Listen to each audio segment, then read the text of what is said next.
Now let's check back in with Sharon for a full look at the forecast. Dealing with that heat and humidity to start our week here. We'll have a heat advisory beginning at noon today, and we're not alone in this. In fact, much of the state is under some kind of heat advisory, even excessive heat warnings out to the west, northwest, and in East Texas today. So just a hot, mainly dry day across the Lone Star State today. There are a few showers in the Panhandle and some clouds, but much of the state's looking dry as we get into the afternoon. That big dome of high pressure still over us.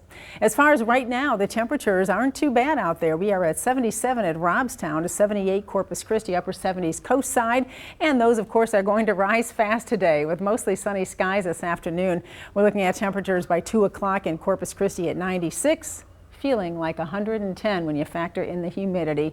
So we're going to deal with that hot, humid weather here the next couple days with highs today in the triple digits inland, hitting up to 104 Freer in Alice, Beeville 101, Robstown 100. Just a hot, sticky day. Refugio to the coastline, 88 degrees at Port Aransas this afternoon, and the heat index this afternoon in Port Aransas feeling like 102 at 4 o'clock and feeling like 110 at Corpus Christi and Sinton and 111 at Kingsville. Tomorrow we'll be closing in on that 110 degree mark again in many areas for tomorrow's feel like forecast. So we'll be dealing with that heat and humidity. Meanwhile, on the water, the wind's picking up a little more today. You want to exercise caution. 20-knot winds expected this afternoon, 2 to 4 foot seas and choppy bays.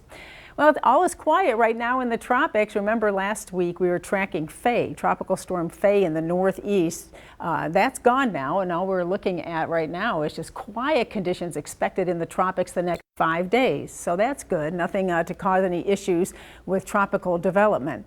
Well, there is a plume of dust, though, heading our way, and that dust tracker showing it isn't going to be very thick. But you can see as we get into late week here, that starts to thin out a bit as it heads toward Corpus Christi. But we might see a thin layer here developing by the time we get into Friday. It may be a bit of a haze in our sky. Another change that I'm seeing is that dome of high pressure that we've been talking about the past couple of weeks. Well, that is going to shift a little bit, and that'll make a difference in our weather, a slight difference. Notice as we get into the end of the week, here's today.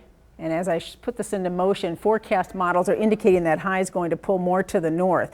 What that'll do is it flattens out. It'll give us more of an easterly wind in the upper atmosphere. And then we also have our southeast onshore flow at the surface. So the column above the surface is going to be increasing. The moisture content will increase. With that, we'll also see these little disturbances tracking through. This model indicating maybe a weak disturbance Friday into Saturday.